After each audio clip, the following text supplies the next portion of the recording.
아니, 이게 대체 무슨 일이야? 딸아, 몸이 대체 어떻게 된 거야? 엄마, 나 이제 이렇게 살 수 있어. 여기 인천국제공항에서 두 외국 여성이 서로 껴안고 오열하고 있습니다. 지나가는 사람들이 전부 이게 무슨 일인지 바라보고 있는데요. 대체 딸의 몸이 어떻게 되었다는 걸까요? 두 모녀의 이야기를 들어보시죠. 구독과 좋아요는 감동블라썸 영상 제작에 큰 힘이 됩니다. 안녕하세요. 저는 그레이스입니다. 캐나다 밴쿠버에서 태어났어요. 겨울이 길고 비가 많이 내리는 도시지만 어린 시절 제게는 평범하고 따뜻한 집이 있었습니다. 아빠는 회사원이었고 엄마는 집에서 저를 돌봐주셨어요. 그때만 해도 저는 다른 아이들과 다를 게 없는 평범한 아이였습니다. 그 사고가 일어난 건 제가 6살 되던 겨울이었어요. 밖은 눈이 펑펑 내리고 있었고 집안은 난로 덕분에 따뜻했습니다. 엄마는 부엌에서 저녁 준비를 하고 계셨고 저는 거실 바닥에 앉아 레고 블록을 가지고 놀고 있었어요. 그때 현관문에서 초인종이 울렸습니다. 택배 기사님이 오셨던 것 같아요. 엄마는 잠깐만 이라고 말씀하시며 부엌을 급히 나가셨습니다. 그런데 문제는 가스레인지 위에 큰 주전자가 올려져 있었다는 거예요. 물이 펄펄 끓고 있었는데 엄마가 깜빡하신 채로 나가셨던 겁니다. 저는 레고에 집중하고 있다가 갑자기 목이 말랐어요. 평소 엄마가 따뜻한 물을 컵에 따라주시곤 했는데 그날은 제가 직접 하려고 했습니다. 의자를 끌고 와서 가스레인지 앞에 올라갔어요. 주전자가 너무 무거웠지만 혼자서도 할 수 있다고 생각했습니다. 그런데 주전자를 들어올리는 순간 손이 미끄러졌어요. 뜨거운 물이 쏟아지면서 제 왼쪽 팔과 오른쪽 다리에 그대로 쏟아졌습니다. 그 순간의 고통은 지금도 생생해요. 마치 불에 직접 닿은 것 같은 느낌이었습니다. 저는 비명을 지르며 바닥에 쓰러졌어요. 엄마가 현관에서 달려와 저를 보시고는 얼굴이 새하얘지셨습니다. 아, 내가 뭔 짓을 한 거야 라고 외치시면서 급히 저를 안아 올리셨어요. 그 뒤는 정말 정신없었습니다. 응급실에 도착해서 의사 선생님들이 저를 치료해 주셨어요. 화상 부위를 차가운 물로 식히고 진통제도 주사했습니다. 하지만 이미 깊게 데인 상태라 완전히 원래대로 돌아가기는 어렵다고 하셨어요. 그때는 뭔 말인지도 몰랐습니다. 몇 주 동안 병원을 다니며 치료를 받았어요. 거즈를 갈아주고 연고를 발라주고 물집이 터진 곳을 소독해주고 아프긴 했지만 저는 금세 나을 거라고 생각했습니다. 엄마도 곧 괜찮아질 거야 라고 말씀해 주셨고요. 하지만 시간이 지날수록 제 피부는 원래 모습으로 돌아가지 않았어요. 팔과 다리에는 울퉁불퉁한 자국이 생겼고 색깔도 주변 피부와 달라졌습니다. 의사 선생님은 성장하면서 조금씩 좋아질 수도 있지만 완전히 없어지지는 않을 거라고 하셨어요. 그때부터 엄마의 표정이 달라지기 시작했습니다. 엄마는 밤마다 혼자서 우셨어요. 제가 잠든 줄 알고 방 밖에서 아빠와 속삭이며 이야기하시는 소리가 들렸습니다. 내가 조심했어야 했는데 내 잘못으로 우리 애가 평생 상처받고 살 거야 라는 말씀들이 어린 제 귀에도 들렸어요. 저는 엄마가 우시는 소리를 들을 때마다 가슴이 답답했습니다. 학교에 입학하면서 진짜 문제가 시작됐어요. 처음에는 긴팔 교복을 입고 있어서 괜찮았는데 체육 시간이나 여름이 되면서 상황이 달라졌습니다. 아이들은 호기심이 많아서 제 팔에 자국을 보고는 그게 뭐야? 라고 물어봤어요. 처음엔 넘어져서 다쳤어 라고 둘러댔는데 한 아이가 그게 넘어진 자국이야? 징그러. 다른 아이들은 아기는 없었지만 신기하다는 듯이 제 자국을 계속 쳐다봤습니다. 여름이 정말 힘들었어요. 다른 아이들은 모두 반팔을 입고 있는데 저만 긴팔을 고집했습니다. 선생님이 더우니까 팔 좀 거드렴 이라고 말씀하실 때마다 머리가 하얘졌어요. 점심시간에도 교실 구석에 혼자 앉아서 다른 아이들이 놀이터에서 뛰어노는 모습만 바라봤습니다. 가장 무서웠던 건 수영 수업이었어요. 2학년 때부터 학교에서 수영장에 가는 날이 있었는데 저는 그 날만 되면 아파서 못 간다고 거짓말을 했습니다. 엄마도 제 마음을 아시고는 학교에 전화해서 아이가 아파서 수영 수업은 빠지겠습니다 라고 말씀해 주셨어요. 집에서도 마찬가지였어요. 여름에 에어컨이 고장 났을 때 온 가족이 반팔과 반바지를 입고 있는데 저만 긴팔을 입고 앉아 있었습니다. 땀이 흘러서 옷이 흠뻑 젖었는데도 벗을 수가 없었어요. 아빠가 더우니까 팔 좀 걷어 라고 하시면 저는 괜찮아요 라고 말하며 선풍기 앞에만 앉아 있었습니다. 엄마는 제가 그런 모습을 보일 때마다 눈물을 글썽이셨어요. 그리고 저도 모르게 중얼거리시곤 했습니다. 내가 조심했으면 이런 일이 없었을 텐데. 그런 엄마를 보면서 저는 더 슬펐어요. 제가 아픈 건 이미 어쩔 수 없는 일인데 엄마까지 괴로워하시니까요. 어린 마음에도 엄마를 위로해드리고 싶었습니다. 그래서 엄마 탓이 아니에요. 라고 말씀드렸어요. 저도 조심했어야 했는데 라고 하면서요. 엄마는 제 말을 들으시고는 더 울음을 터뜨리시곤 했습니다. 나중에 알았지만 제가 위로할수록 엄마는 더 죄책감을 느끼셨던 거예요. 커갈수록 상황은 더 나빠졌습니다. 아이들이 놀리는 방식도 더 직접적이 되었어요. 일부러 제 팔을 만지려고 하는 아이들도 있었습니다. 저는 그럴 때마다 팔을 몸에 바짝 붙이고 피했어요. 점심시간이나 쉬는 시간에는 주로 도서실에 있었습니다. 조용하고 아무도 저를 신경 쓰지 않는 곳이었으니까요. 책을 읽는 동안에는 제 모습을 잊을 수 있었어요. 특히 모험 소설이나 판타지 책을 좋아했는데 그 속 주인공이 되어서 멋진 모험을 떠나는 상상을 했습니다. 집에서도 점점 더 혼자 있는 시간이 늘어났어요. 방에 들어가서 책을 읽거나 그림을 그리거나 혼자만의 시간을 보냈습니다. 친구들이 집에 놀러 오자고 해도 거절했고 생일 파티 같은 데도 가지 않았어요. 만약 수영장이 있는 파티라면 상상만 해도 끔찍했습니다. 그렇게 크면서 정말 잊을 수 없는 일이 있었어요. 반 아이들과 함께 공원에서 피크닉을 하는 날이었는데 날씨가 너무 더웠습니다. 모든 아이들이 반팔을 입고 있었고 저만 긴팔 셔츠를 입고 있었어요. 선생님도 너무 더워 보인다 며 걱정해 주셨지만 저는 괜찮다고만 했습니다. 저는 거의 교실 구석에 투명인간이 되어 있었어요. 아이들도 저를 신경 쓰지 않았고 저도 먼저 다가가지 않았습니다. 쉬는 시간마다 책상에 엎드려서 책을 읽거나 그림을 그렸어요. 선생님들도 제가 조용하고 공부를 잘해서 별로 문제 삼지 않으셨습니다. 하지만 집에서는 엄마의 걱정이 점점 커지고 있었어요. 친구는 안 사겨? 밖에 나가서 놀지 그러니? 이런 말씀들을 자주 하셨지만 저는 괜찮아요. 집이 좋아요. 라고만 답했습니다. 진짜 속마음을 말씀드릴 수는 없었으니까요. 중학교에 올라가서도 상황은 크게 다르지 않았어요. 새로운 환경, 새로운 아이들이었지만 여전히 저는 긴팔과 긴바지만 고집했습니다. 체육복을 입을 때도 항상 긴팔 체육복을 요청했고 여름에는 정말 힘들었어요. 운동장에서 체육 수업을 할 때는 더위로 쓰러질 것 같았지만 그래도 참았습니다. 그 시절 저에게 가장 큰 위로가 되었던 건 책이었어요. 도서관에서 빌린 소설들을 읽으면서 주인공들의 이야기 속으로 빠져들었습니다. 때로는 제가 그 주인공이 된 기분으로 모험을 떠나기도 했고 때로는 아름다운 사랑 이야기에 마음을 빼앗기기도 했어요. 하지만 현실로 돌아오면 여전히 저는 화상 자국을 가진 소녀였습니다. 거울을 볼 때마다 제 모습이 싫었고 왜 하필 제게 이런 일이 생겼나 하는 원망도 들었어요. 그럴 때마다 엄마의 슬픈 표정이 떠올라서 그 마음을 꾹꾹 눌러 담았습니다. 고등학교에 진학할 즈음에는 저 자신조차 이런 삶이 당연하다고 생각하게 되었어요. 친구들과 어울리지 않는 것, 여름에도 긴팔을 입는 것, 수영장이나 해수욕장 같은 곳을 피하는 것. 모든 게 자연스러워졌습니다. 제 세상은 집과 학교 그리고 도서관뿐이었어요. 엄마는 여전히 저를 걱정하셨지만 이제는 직접적으로 말씀하지 않으셨습니다. 대신 조심스럽게 제 기분을 살피시고 맛있는 음식을 해주시거나 새 책을 사다 주시는 것으로 사랑을 표현하셨어요. 저도 그런 엄마의 마음을 알고 있었기 때문에 더욱 밝은 척하려고 노력했습니다. 이렇게 저는 화상 자국과 함께 조용하고 내성적인 소녀로 자라났어요. 제 삶은 늘 긴팔과 긴 바지 속에 숨겨진 채로 다른 사람들의 시선을 피해 살아가는 것이 전부였습니다. 그때는 이런 삶이 영원히 계속될 거라고 생각했어요. 누군가 제 마음을 이해해주고 제 모습을 있는 그대로 받아줄 사람이 나타날 거라는 건 꿈에도 생각하지 못했습니다. 대학교에 입학했을 때 저는 새로운 시작에 대한 기대보다는 두려움이 더 컸어요. 밴쿠버 대학교의 넓은 캠퍼스를 처음 본 순간 이렇게 많은 사람들 사이에서 제가 눈에 띄지 않고 지낼 수 있을까 하는 걱정이 밀려왔습니다. 고등학교까지는 그래도 익숙한 환경이었는데 대학은 완전히 다른 세상이었거든요. 첫 수업에 들어갔을 때의 기억이 생생해요. 대형 강의실에 200명이 넘는 학생들이 앉아 있었는데 저는 제일 뒤쪽 구석 자리를 찾아서 앉았습니다. 여전히 긴팔 셔츠를 입고 있었고 다른 학생들이 편안한 차림으로 있는 모습을 보며 괜히 위축되었어요. 교수님이 옆 사람과 인사해보세요 라고 말씀하셨을 때 저는 고개만 살짝 숙이고 웃음으로 대신했습니다. 기숙사 생활도 쉽지 않았어요.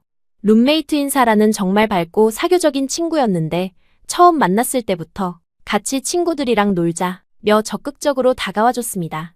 하지만 저는 항상 과제가 많아서 라든지 좀 피곤해서 라는 핑계로 거절했어요. 사라도 처음에는 계속 권했지만 시간이 지나면서 제가 혼자 있는 걸 선호한다는 걸 알아차린 것 같았습니다. 여름이 되면서 더 힘들어졌어요. 캠퍼스 곳곳에서 학생들이 반팔 티셔츠와 반바지를 입고 자유롭게 지내는 모습을 보면서 저는 더욱 제 자신이 이상하게 느껴졌습니다. 도서관 에어컨이 고장난 어느 날 모든 학생들이 시원한 옷차림으로 공부하고 있는데 저만 긴팔 셔츠를 입고 땀을 흘리며 앉아 있었어요. 사서 선생님이 걱정스럽게 괜찮냐? 고 물어보셨지만 저는 괜찮다고 말씀드릴 수밖에 없었습니다. 2학년이 되면서 조금 더 적응했다고 생각했는데 여전히 사람들과의 관계는 표면적이었어요. 수업에서 조별 과제를 할 때도 늘 뒷전이었고 카페에서 만나자고 하면 집에서 하는 게 좋겠다 몇 핑계를 댔습니다. 친구들이 수영장이나 해변으로 놀러 가자고 할 때는 아예 연락을 받지 않았어요. 그런 제가 문학과를 전공으로 선택한 건 당연했을지도 모릅니다. 책 속 세상에서만큼은 제가 자유로웠으니까요. 셰익스피어의 작품을 읽으면서 로미오와 줄리엣의 사랑의 마음을 빼앗기기도 했고 제인 오스틴의 소설 속 여주인공들의 당당함을 부러워하기도 했어요. 하지만 그건 어디까지나 책 속 이야기였습니다. 그 운명적인 날은 3학년 가을학기 중간고사 기간이었어요. 도서관에서 하루 종일 공부하고 오후 4시쯤 집으로 돌아가는 길이었습니다. 평소보다 일찍 나온 거라 캠퍼스에는 여전히 많은 학생들이 있었어요. 메인 스트리트를 걷고 있는데 갑자기 주차장에서 차 한 대가 후진하면서 나오는 게 보였습니다.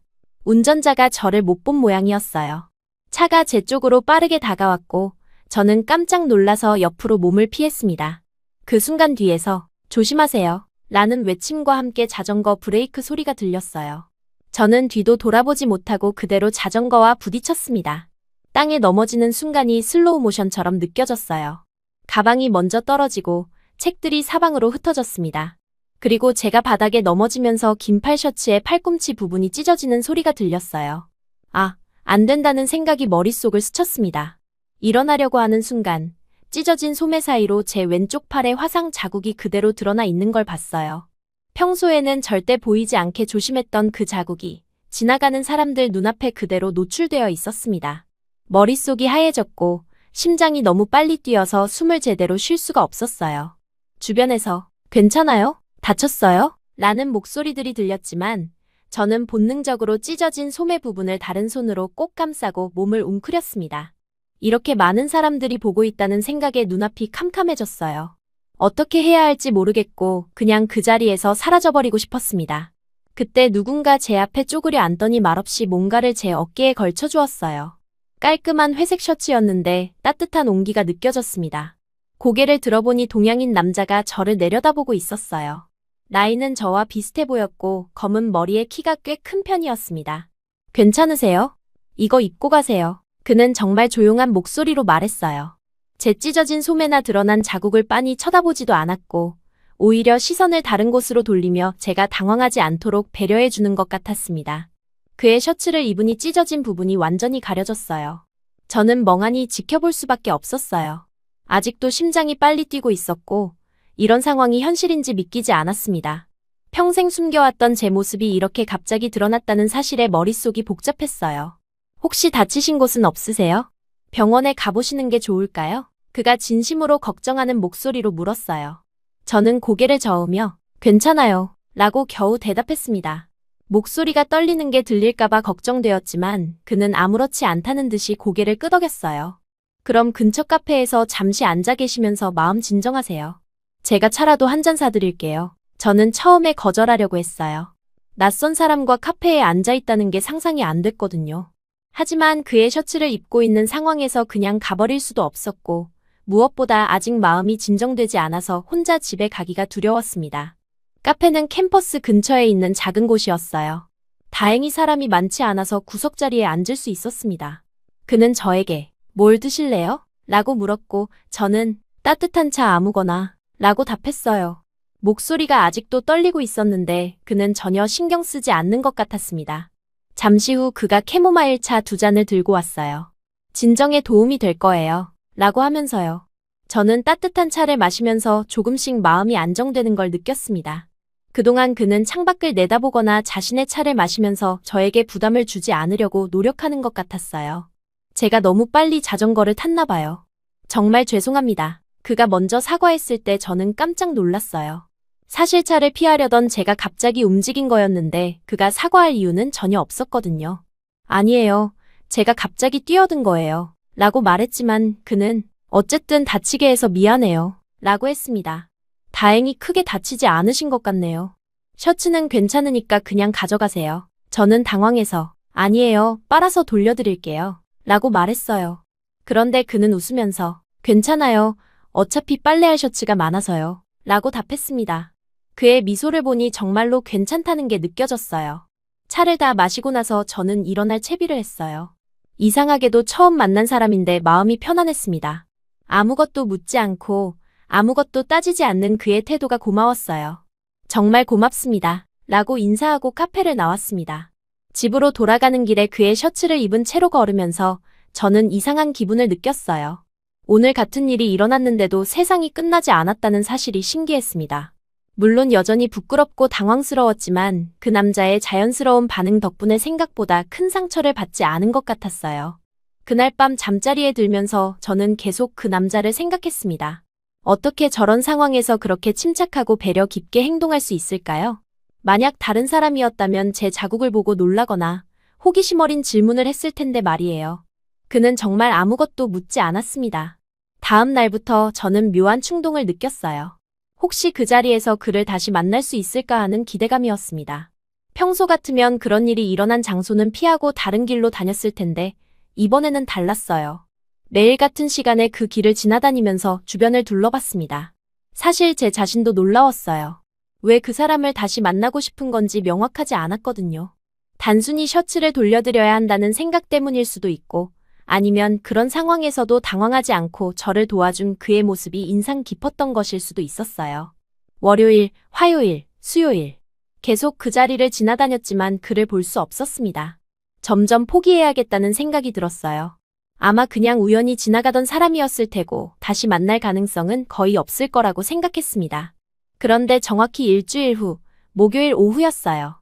같은 시간, 같은 장소를 지나가고 있는데 멀리서 익숙한 자전거가 보였습니다. 회색 자전거에 검은 헬멧을 쓴 사람. 바로 그 남자였어요. 심장이 갑자기 빨리 뛰기 시작했습니다. 그도 저를 봤는지 자전거를 멈추고 헬멧을 벗었어요. 그리고 환한 미소를 지으며 손을 흔들었습니다. 저는 어떻게 반응해야 할지 몰라서 어색하게 손을 들어 인사했어요. 또 우연이네요. 그가 자전거에서 내리며 말했습니다. 목소리가 기억 속보다도 더 따뜻하게 들렸어요. 저는 떨리는 마음으로 대답했습니다. 네, 정말 우연이네요. 그 순간 저는 이게 정말 우연일까 하는 생각을 했어요. 혹시 그도 저처럼 이 자리를 지나다닌 건 아닐까요? 하지만 그런 생각을 겉으로 드러낼 용기는 없었습니다. 지난번 일은 괜찮으셨어요? 다친 곳은 없으시고요? 그가 진심으로 걱정하는 표정으로 물었어요. 저는 네, 괜찮았어요. 라고 대답하면서 동시에 그의 셔츠가 생각났습니다. 집에 가져가서 깨끗이 빨아놨는데 오늘은 가져오지 않았어요. 셔츠 정말 감사했어요. 빨아서 가져왔는데 오늘은 집에 두고 왔네요. 아, 그런 거 신경 쓰지 마세요. 진짜 괜찮아요. 그는 손을 흔들며 웃었어요. 그런 그의 모습을 보니 마음이 한결 편해졌습니다.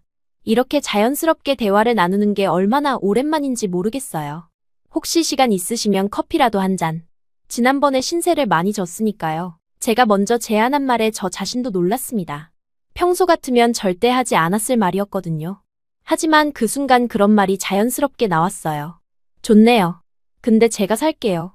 지난번에도 제가 부딪혀서 일이 생긴 거니까요. 결국 우리는 함께 카페로 향했습니다. 그가 자전거를 끌고 가면서 제 옆을 걸을 때 저는 이상한 기분을 느꼈어요. 처음으로 누군가와 이렇게 자연스럽게 걸어가고 있다는 게 신기했습니다. 카페에 앉아서 커피를 주문하고 기다리는 동안 우리는 소소한 이야기를 나눴어요. 그는 경영학과 3학년이었고 한국에서 교환학생으로 온 지 1년 정도 되었다고 했습니다.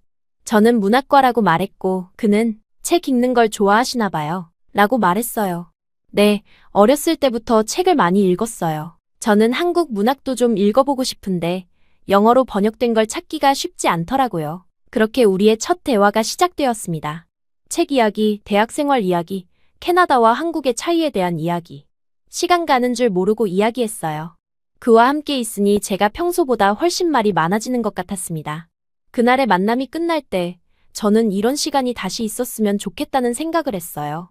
물론 겉으로 드러내지는 않았지만 마음속으로는 그런 바람을 품고 있었습니다. 혹시 이것이 새로운 시작의 신호일까요? 그때는 몰랐지만 그 우연한 만남이 제 인생을 완전히 바꿔놓을 거라는 사실을 말이에요. 그날 카페에서 나눈 대화 이후로 우리의 만남은 자연스럽게 이어졌어요. 처음에는 그냥 우연히 마주쳤을 때 잠시 인사를 나누는 정도였지만 점점 계획적인 만남으로 발전해갔습니다.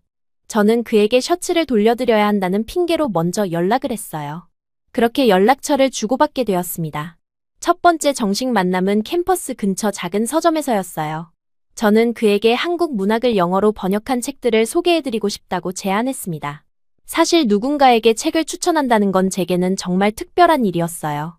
지금까지 혼자서만 책을 읽고 혼자서만 감상했는데 처음으로 다른 사람과 공유하고 싶다는 마음이 들었거든요. 서점에서 우리는 한국 작가들의 작품을 함께 둘러봤습니다. 김영하의 작품, 한강의 소설들. 제가 하나씩 설명드릴 때마다 그는 진지하게 들어주셨어요. 그리고 이런 작품들이 있는 줄 몰랐네요.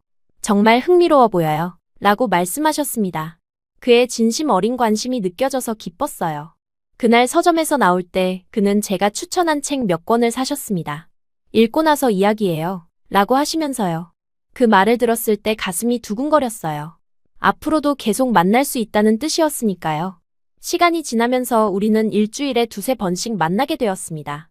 때로는 카페에서, 때로는 공원을 산책하면서, 때로는 캠퍼스 벤치에 앉아서 이야기를 나눴어요. 주제는 다양했습니다. 책 이야기, 영화 이야기, 각자의 꿈과 목표에 대한 이야기. 저는 평생 이렇게 자유롭게 누군가와 대화해 본 적이 없었어요. 가장 인상 깊었던 건 그가 저에게 절대 부담을 주지 않았다는 점입니다. 만약 제가 어떤 질문에 대답하기 어려워하면 자연스럽게 다른 화제로 넘어갔어요.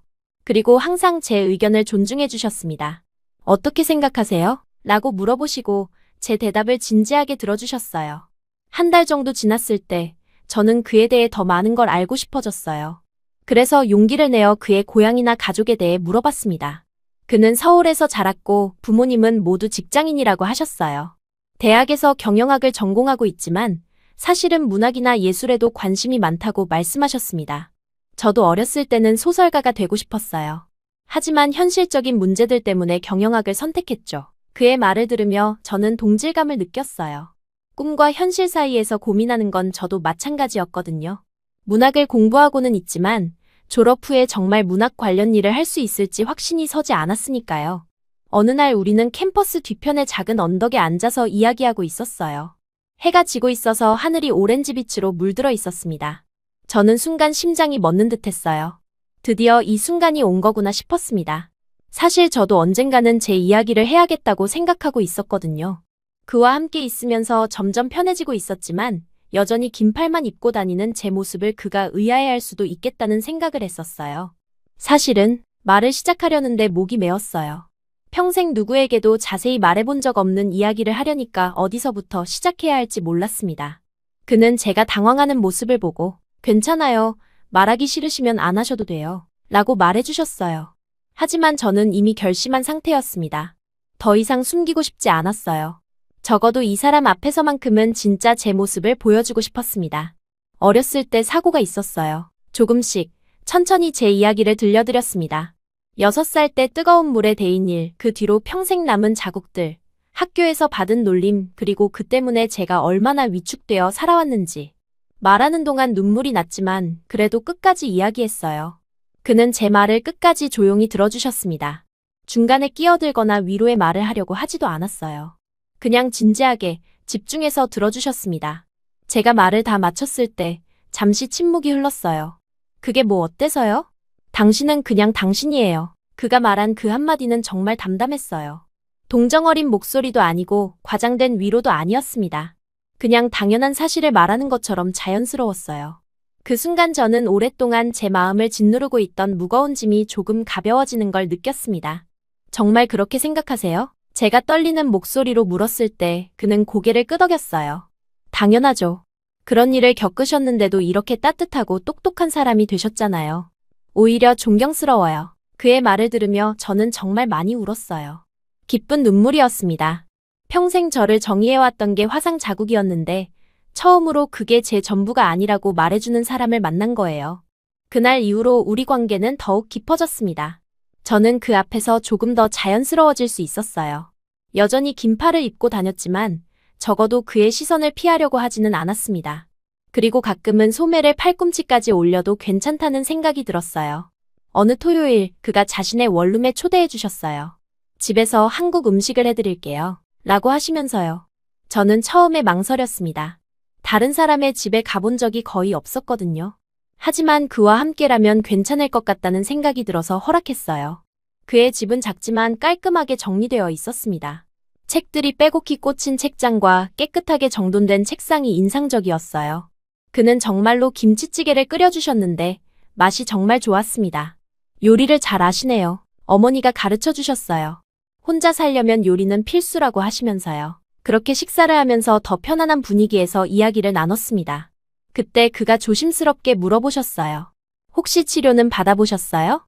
요즘 의학기술이 많이 발달해서. 저는 고개를 저었어요.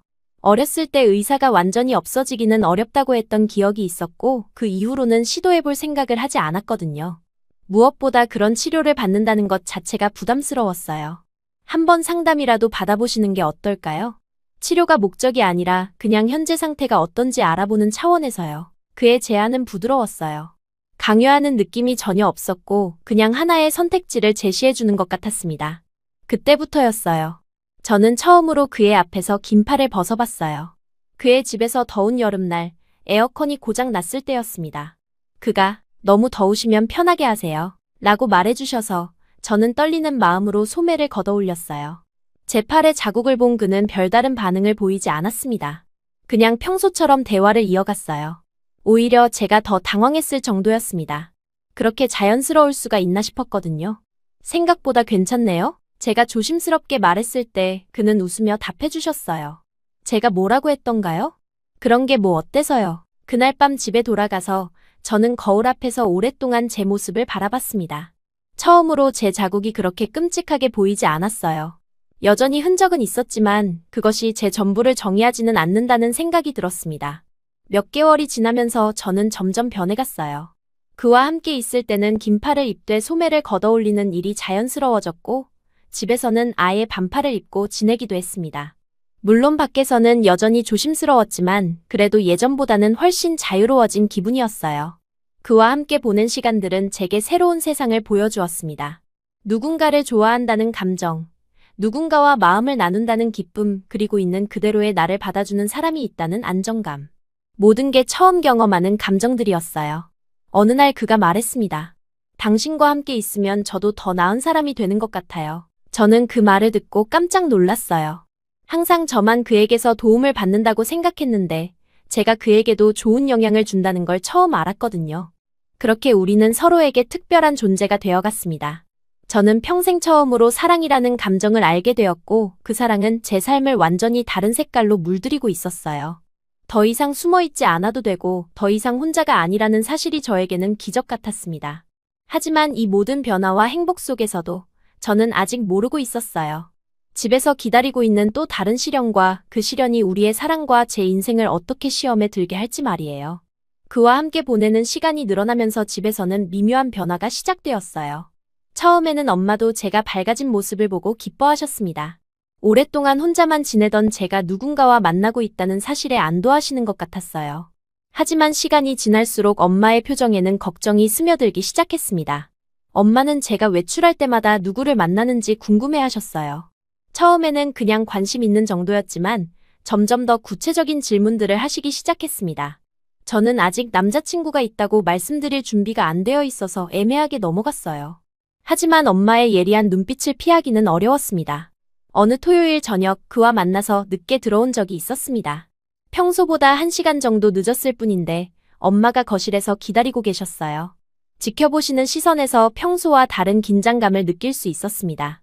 저는 도서관에서 공부하고 왔다고 말씀드렸지만 엄마는 뭔가 석연치 않다는 표정을 지으셨어요. 며칠 후 엄마가 제 방으로 들어오셔서 조심스럽게 말을 꺼내셨습니다. 최근에 기분이 좋아 보이는데 무슨 좋은 일이 있냐고 물어보셨어요. 저는 학교 생활이 재미있어져서라고 대답했지만 엄마는 여전히 의심스러운 눈빛을 거두지 않으셨습니다. 시간이 지나면서 엄마의 걱정은 점점 더 노골적으로 드러났어요. 제가 외출할 때마다 반복되는 질문들이 부담스러워졌습니다. 가장 힘들었던 건 엄마가 제 옷차림에 대해 언급하기 시작한 거였어요. 어느 날 평소보다 소매가 조금 짧은 티셔츠를 입고 나갔을 때 엄마가 지적하셨습니다. 조심해야 한다고, 제가 어떤 상황인지 잘 안다고 말씀하셨어요. 그 말은 저를 다시 현실로 끌어내렸습니다. 아무리 그 앞에서 편해졌다고 해도 여전히 저는 남들과 다른 모습을 가진 사람이었어요. 엄마의 걱정도 이해할 수 있었지만 동시에 답답함도 느꼈습니다. 몇 주 후 결정적인 사건이 벌어졌어요. 그와 함께 공원을 산책하던 중에 갑자기 비가 내리기 시작했습니다. 우산이 없어서 급하게 근처 카페로 뛰어갔는데 그 과정에서 제 옷이 젖어버렸어요. 카페에서 옷을 말리려고 소매를 걷어 올렸는데 그 순간을 지나가던 동네 아주머니가 보신 거였습니다. 다음 날 엄마가 저를 부르셨어요. 아주머니가 제 팔에 있는 자국을 봤다고 말씀하시더라고요. 저는 머리가 하얘졌습니다. 아주머니는 우리 동네에서 소문을 가장 빨리 퍼뜨리는 분이었거든요. 분명히 동네 사람들이 다 알게 될 거였어요. 엄마는 평소보다 목소리를 높이시며 말씀하셨습니다. 제가 얼마나 조심해야 하는 상황인지 모르냐고, 사람들이 뭐라고 할지 생각해봤냐고 하시면서 제가 상처받으면 당신은 어떡하냐고 하셨어요. 오랫동안 참아오셨던 걱정이 한꺼번에 터져나오는 것 같았습니다. 그 말을 들으며 저는 가슴이 답답해졌습니다. 엄마의 걱정을 이해하지 못하는 건 아니었지만 저도 조금씩 변하고 있는 중이었거든요. 그런데 엄마는 여전히 저를 보호해야 할 연약한 존재로만 보고 계신 것 같았어요. 저는 이제 어른이니까 알아서 할 수 있다고 말씀드렸지만 엄마는 알아서 한다는 게 팔뚝 보여주고 다니는 거냐고 반박하셨습니다. 그 대화는 점점 격해졌어요. 엄마는 제가 더 조심해야 한다고 하셨고 저는 감정이 올라와서 목소리를 높였습니다. 평생 이해하려고 노력했고 엄마를 위로하려고 했는데 정작 제가 조금 나아지려고 하면 막으시는 것 같다는 생각이 들었어요. 며칠 후 더 큰 갈등이 벌어졌습니다. 그와 만나서 밤 10시에 들어왔는데 엄마가 현관에서 기다리고 계셨어요. 이 시간까지 어디서 뭘 했냐고 물으시더니 친구냐 남자친구냐고 직접적으로 물어보셨습니다. 저는 깜짝 놀랐어요. 엄마가 눈치채셨다는 게 믿기지 않았습니다. 아무리 숨기려고 해도 제 변화된 모습으로 알 수 있으셨던 모양이에요. 저는 그가 제 상황을 알고 있다고 말씀드렸어요. 그러자 엄마는 그 사람이 저를 받아줄 거라고 생각하냐고 물으셨습니다. 그 말은 저에게 큰 충격이었어요. 엄마는 여전히 제가 누군가에게 받아들여지기 어려운 존재라고 생각하고 계신 거였습니다. 저는 제게도 행복할 권리가 있다고 말씀드렸습니다. 엄마는 권리는 있지만 현실은 다르다고, 상처받는 건 결국 저라고 하셨어요. 그건 엄마가 정할 일이 아니라고 말씀드렸을 때 엄마도 목소리를 높이시며 세상이 그렇다고 하셨습니다. 평생 쌓여있던 서로의 감정이 한꺼번에 폭발하는 것 같았어요. 저는 엄마가 항상 저를 약한 사람으로만 보고 보호해야 할 대상으로만 생각한다고 말씀드렸습니다. 엄마는 제가 다치는 걸 못 보겠다는 게 잘못이냐고 반문하셨어요. 그 순간 저는 더 이상 참을 수 없었습니다. 평생 마음속에 묻어두었던 감정이 터져나왔어요. 이게 다 엄마 때문이라고, 제가 이렇게 살게 된 게 누구 탓이냐고 소리쳤습니다. 그 말이 나오자마자 방 안이 조용해졌어요.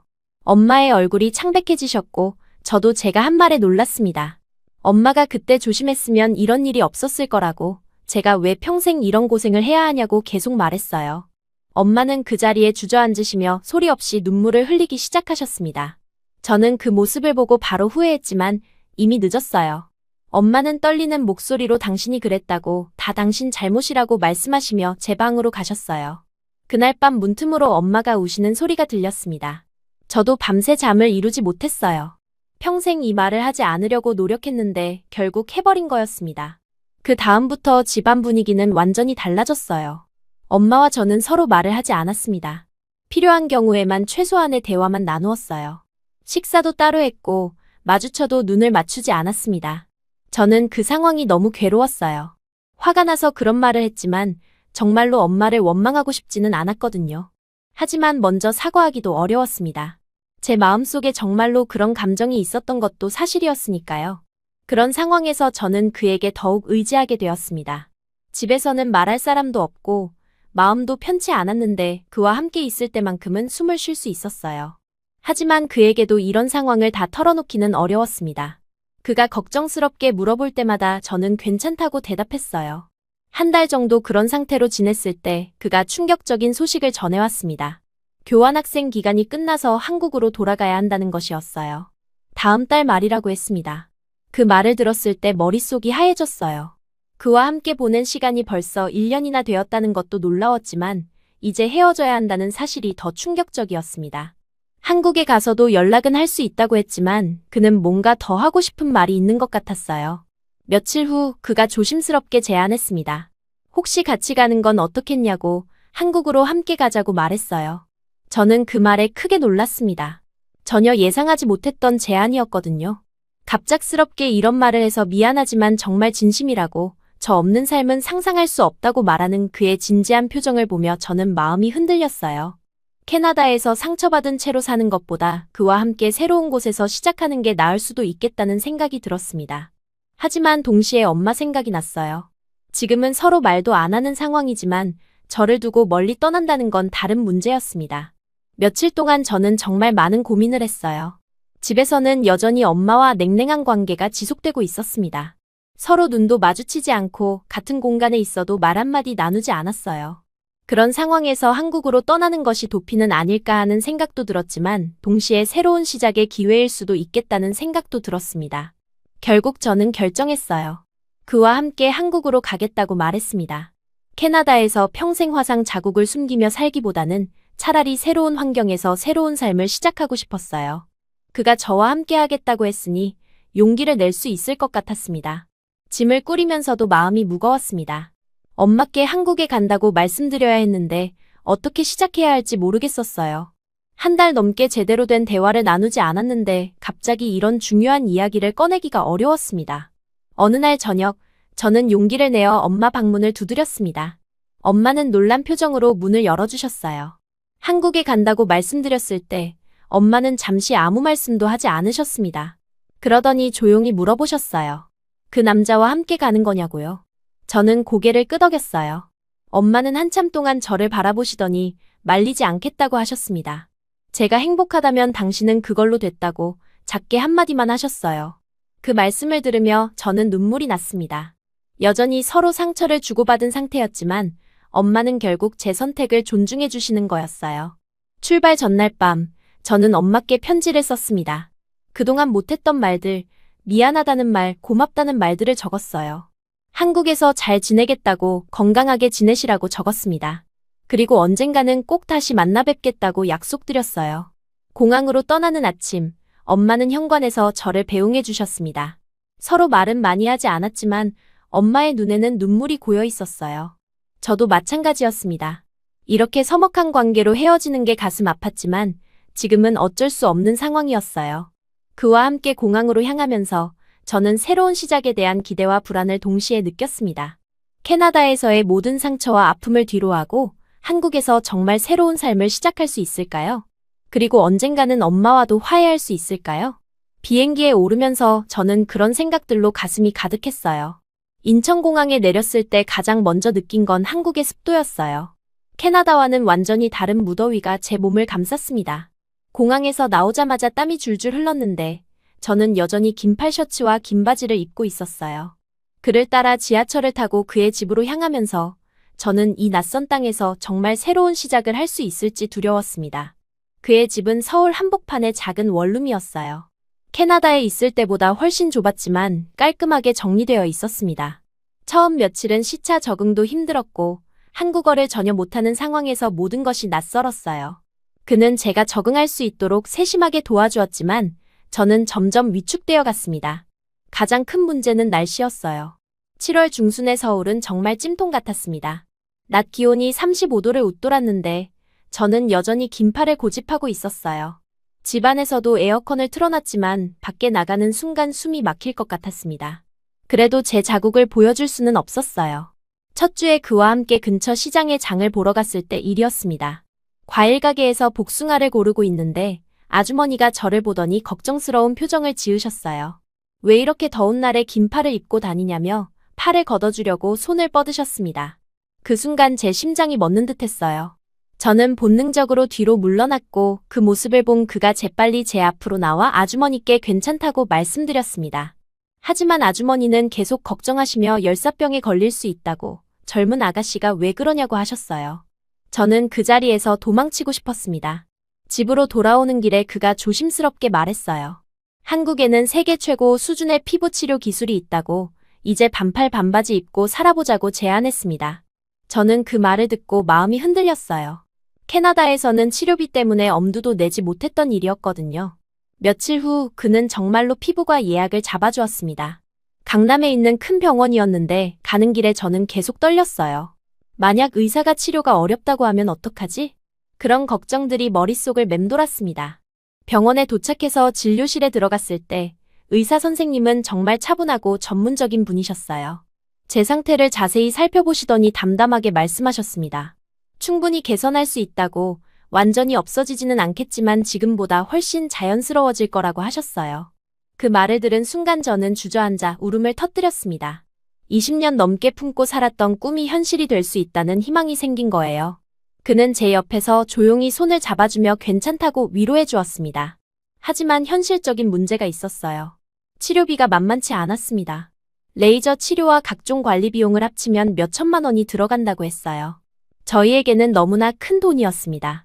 그는 괜찮다며 함께 돈을 모아보자고 했지만 저는 미안한 마음이 컸어요. 그 다음 날부터 저희는 본격적으로 일자리를 찾기 시작했습니다. 그는 한국어 과외를 시작했고 저는 영어를 가르치는 일을 하게 되었어요. 외국인 등록증을 만들고 비자 문제를 해결하는 것도 쉽지 않았지만 그가 모든 걸 도와주었습니다. 처음 몇 달은 정말 힘들었어요. 아침 일찍 일어나서 과외를 하고 오후에는 다른 아르바이트를 했습니다.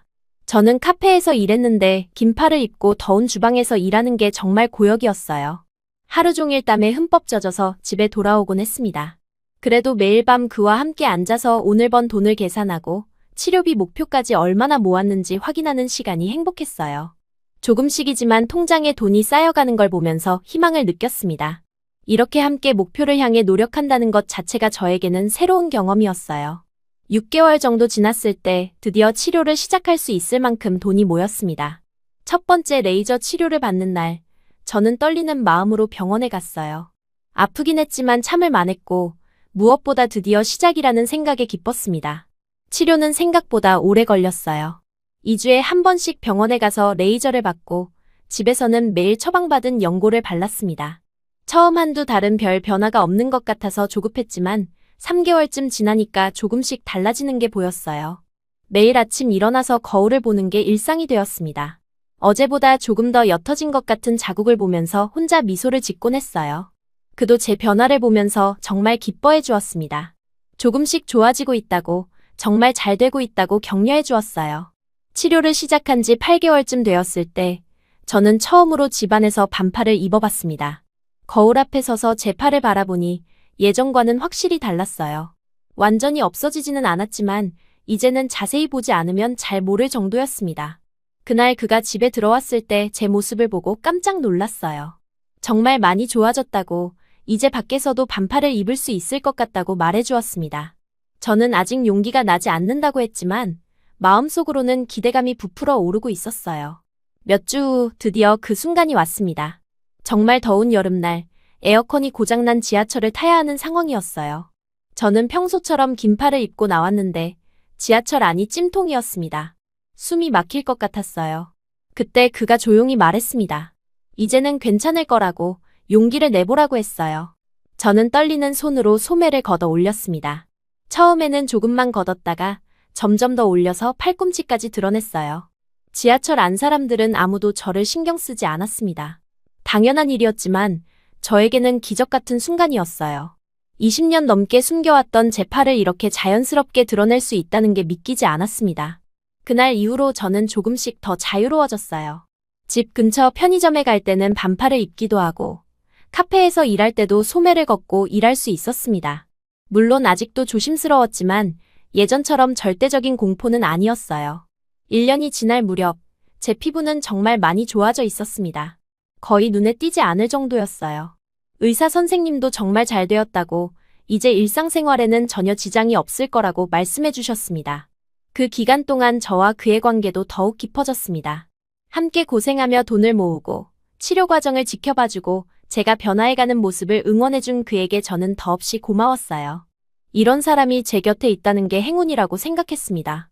어느 날 저녁, 우리는 한강공원을 산책하고 있었어요.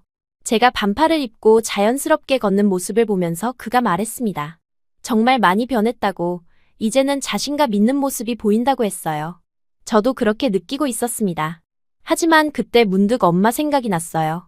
한국에 온 지 벌써 1년이 넘었는데 제대로 된 연락을 한 번도 못했습니다. 가끔 안부 문자는 주고받았지만 전화통화는 한 번도 하지 않았어요. 그때의 갈등과 상처가 아직도 남아 있었거든요. 그가 제 표정을 보더니 무슨 생각을 하고 있냐고 물어봤습니다. 저는 엄마 이야기를 했어요.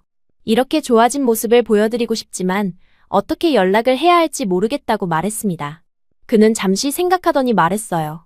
이제 어머니를 모시자고, 더 이상 서로 아프게 하지 말자고 했습니다. 엄마도 저를 걱정하고 계실 거라고, 제가 이렇게 잘 지내고 있다는 걸 보여드려야 한다고 했어요. 그의 말을 듣고 저는 많은 생각을 했습니다.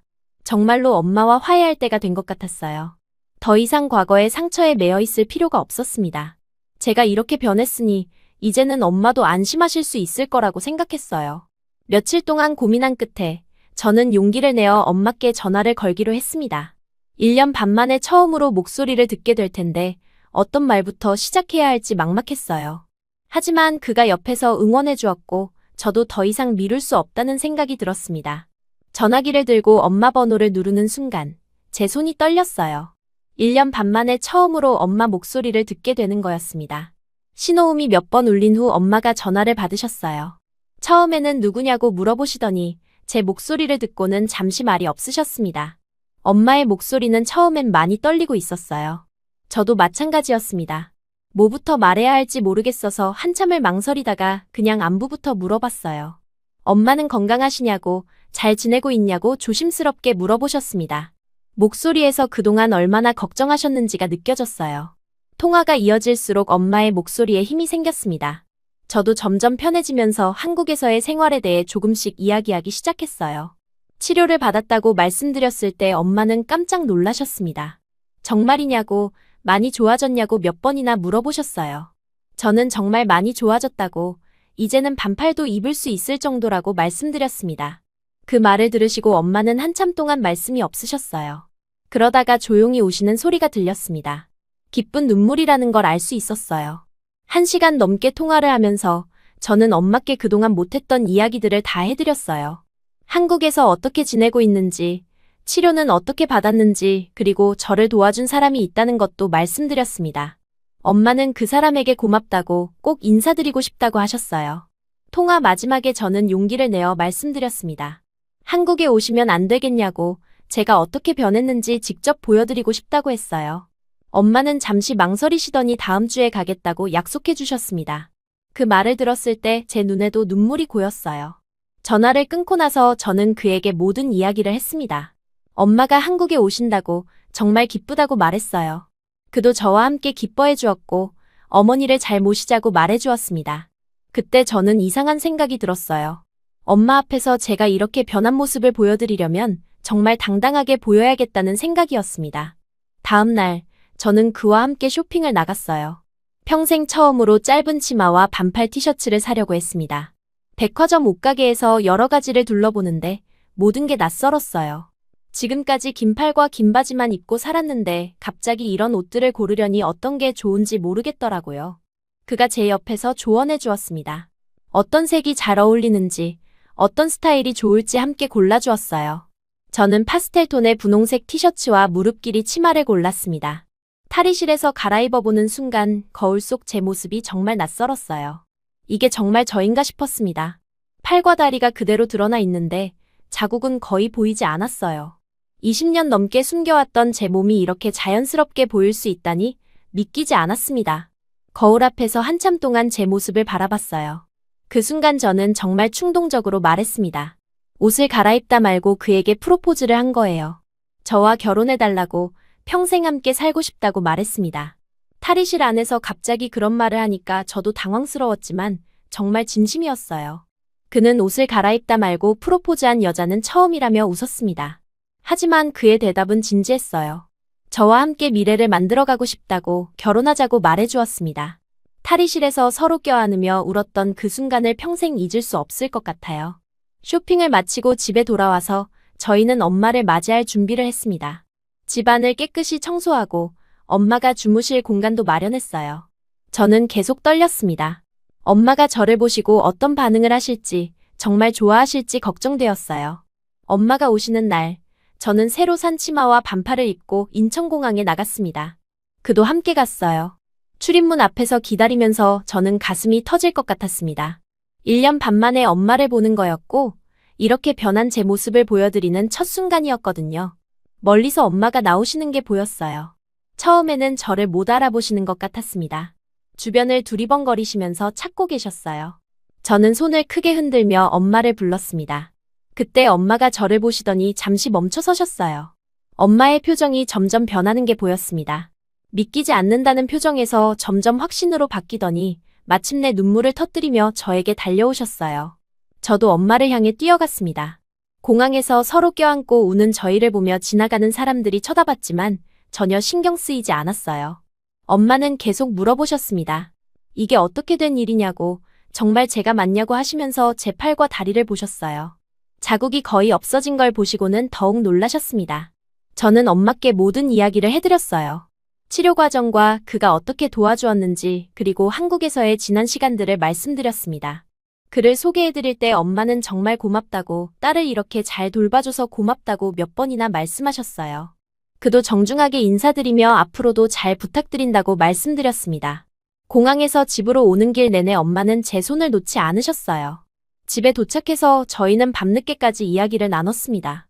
엄마는 그동안 얼마나 후회하며 사셨는지, 저에게 미안했는지를 계속 말씀하셨어요. 저도 그때 너무 심한 말을 했다고, 정말 미안했다고 사과드렸습니다. 오랜 시간 쌓였던 오해와 상처들이 그날 밤 모두 풀렸어요. 다음 날 그는 저와 엄마에게 찜질방에 다녀오라고 제안했습니다. 모녀가 함께 시간을 보내는 것도 좋을 것 같다고 말해주었어요.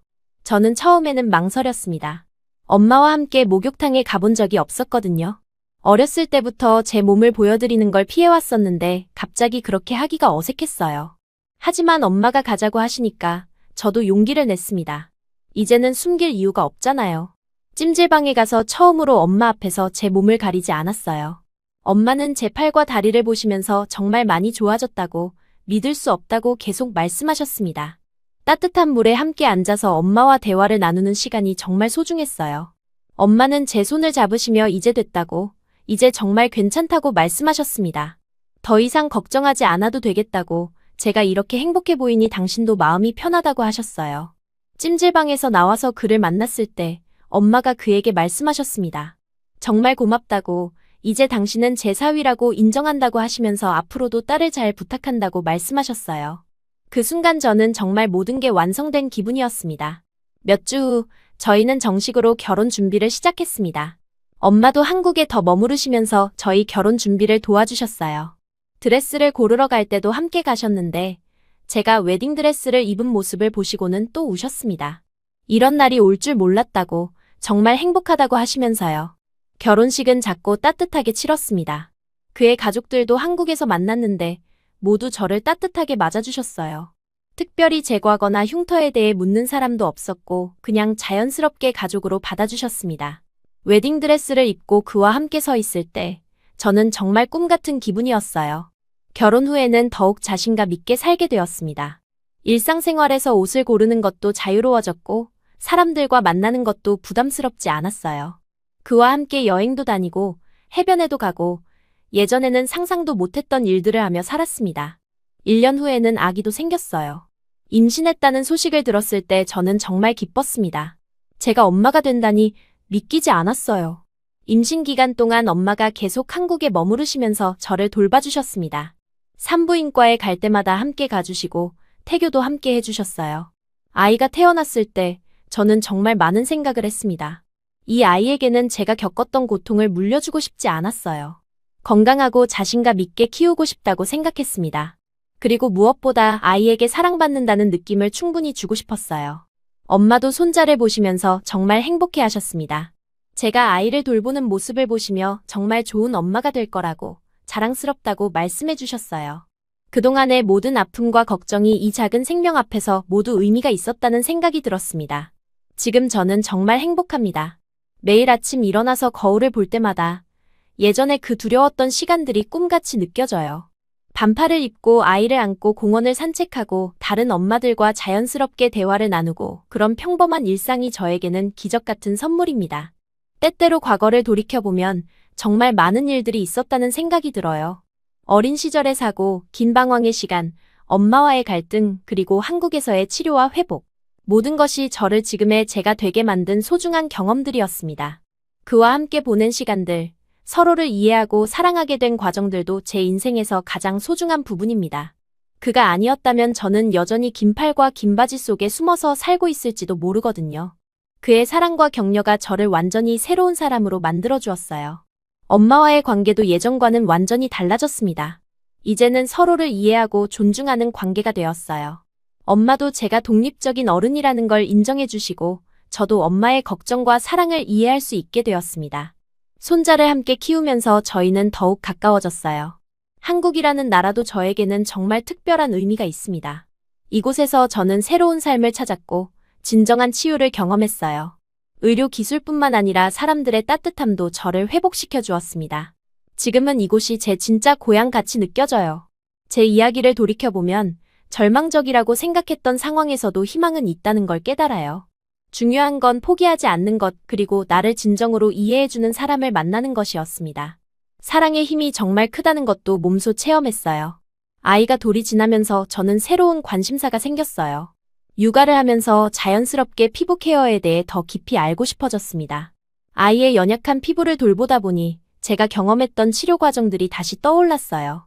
그때까지만 해도 단순히 개인적인 호기심 정도였는데 점점 더 체계적으로 배우고 싶다는 생각이 들었습니다.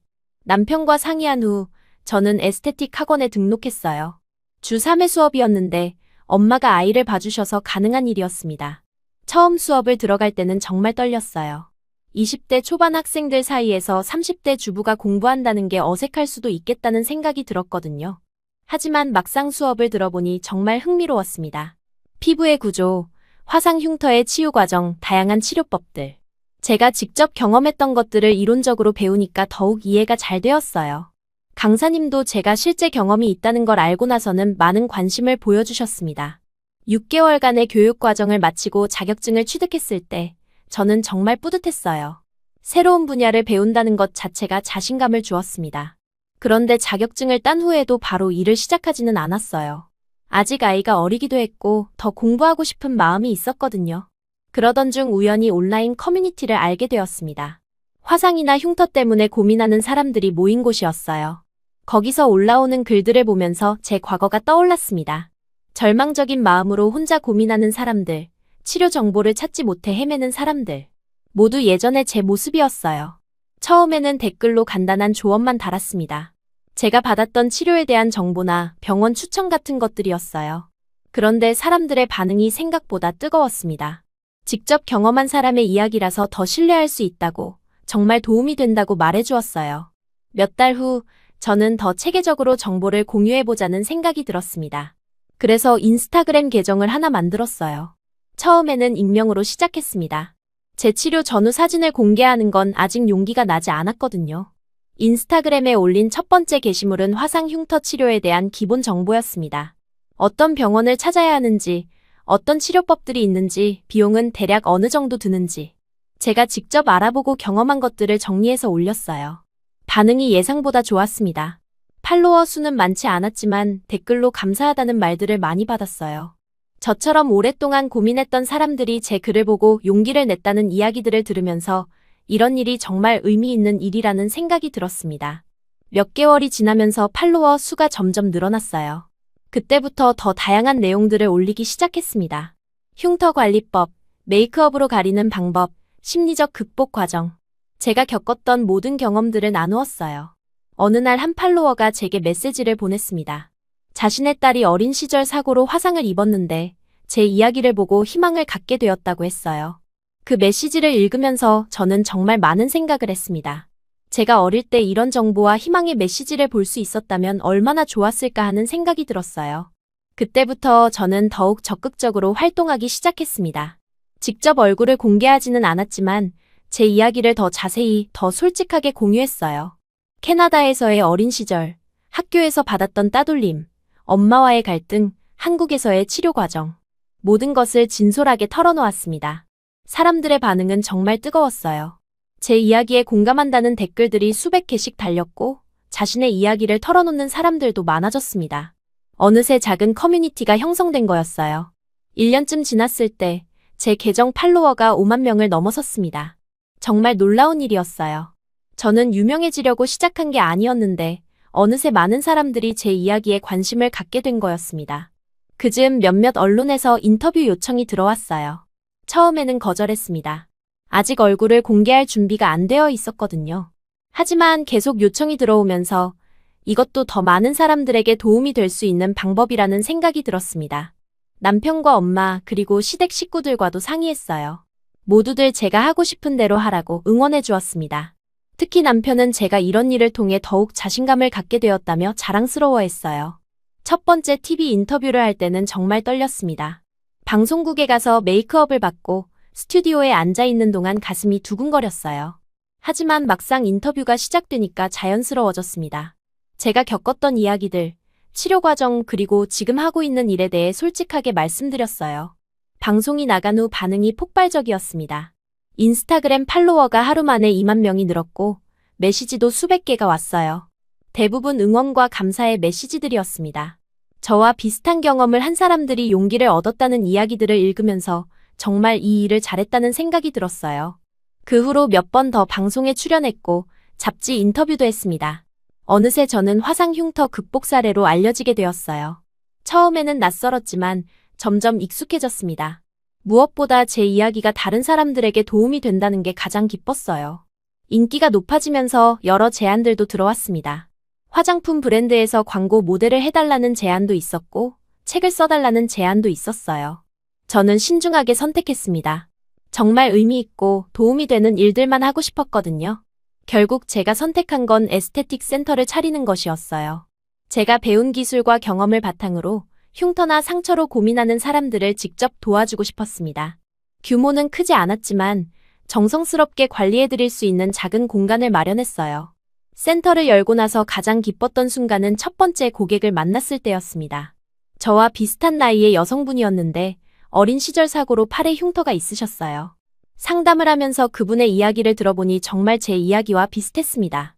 그분께 제 경험담을 들려드리고 앞으로 어떤 과정을 거치게 될지 설명해드렸어요. 처음에는 반신반의하셨지만 몇 달 후 변화를 보시고는 정말 기뻐하셨습니다. 그때 그분 표정을 잊을 수 없어요. 지금은 센터 운영과 함께 온라인 활동도 계속하고 있습니다. 인스타그램 팔로워는 15만 명을 넘어섰고 유튜브 채널도 시작했어요. 매주 새로운 정보나 제 일상을 공유하면서 같은 고민을 가진 사람들과 소통하고 있습니다. 가끔 제 과거를 돌이켜보면 정말 많은 변화가 있었다는 생각이 들어요. 20년 넘게 숨어서 살았던 제가 이렇게 많은 사람들 앞에 서게 될 줄 누가 알았을까요? 무엇보다 제 경험이 다른 사람들에게 도움이 되고 있다는 게 가장 뿌듯합니다. 아이도 이제 4살이 되었는데 엄마가 하는 일을 조금씩 이해하기 시작했어요. 어려운 사람들을 도와주는 일이라고 설명해주면 자랑스러워합니다. 이 아이가 커서도 다른 사람을 돕는 마음을 가졌으면 좋겠어요. 최근에는 책도 출간했습니다. 제 인생 이야기와 함께 화상 흉터 극복에 대한 실용적인 정보들을 담았어요. 출간 소식을 SNS에 올렸을 때 정말 많은 분들이 축하해 주셨고 책을 읽고 감동했다는 메시지들도 많이 받았습니다. 이제 제 일상은 정말 바뀌었어요. 센터에서 고객들을 만나고 집에 와서는 아이를 돌보고 저녁에는 SNS 업데이트를 하고 바쁘지만 충실한 하루하루를 보내고 있습니다. 무엇보다 제가 하는 일에 의미가 있다고 느끼니까 매일이 즐거워요. 남편도 제 변화를 정말 기뻐해 줍니다. 예전에는 소극적이고 내성적이었던 제가 이렇게 적극적으로 활동하는 모습을 보면서 자랑스러워한다고 말해줘요. 엄마도 마찬가지입니다. 손자 육아로 바쁘시면서도 제 일을 응원해주시고 도와주세요. 앞으로의 계획도 있습니다. 센터를 조금 더 확장해서 더 많은 사람들을 도울 수 있는 공간을 만들고 싶어요. 그리고 해외에 있는 한국인들을 위한 온라인 상담 서비스도 시작하려고 합니다. 제가 캐나다에서 자랐던 경험이 도움이 될 것 같아요. 가끔 과거에 저에게 편지를 쓴다면 뭐라고 할까 생각해 봅니다. 지금은 절망적으로 느껴질 수도 있지만 분명히 좋아질 거라고, 그리고 그 경험이 나중에는 다른 사람들을 도울 수 있는 소중한 자산이 될 거라고 말해주고 싶어요. 제 인생에서 화상 흉터는 더 이상 숨겨야 할 부끄러운 것이 아닙니다. 오히려 저를 더 강하게 만들어주고 다른 사람들을 이해할 수 있게 해준 소중한 경험이에요. 그리고 지금 제가 하고 있는 모든 일의 시작점이기도 하고요. 매일 저에게 메시지를 보내주시는 분들, 센터에 오시는 고객분들, 그리고 SNS에서 응원해주시는 모든 분들 덕분에 저는 더욱 힘이 납니다. 앞으로도 계속해서 제 경험과 지식을 나누면서 같은 고민을 가진 분들에게 희망을 드리고 싶어요. 그것이 지금 제가 할 수 있는 가장 의미 있는 일이라고 생각합니다.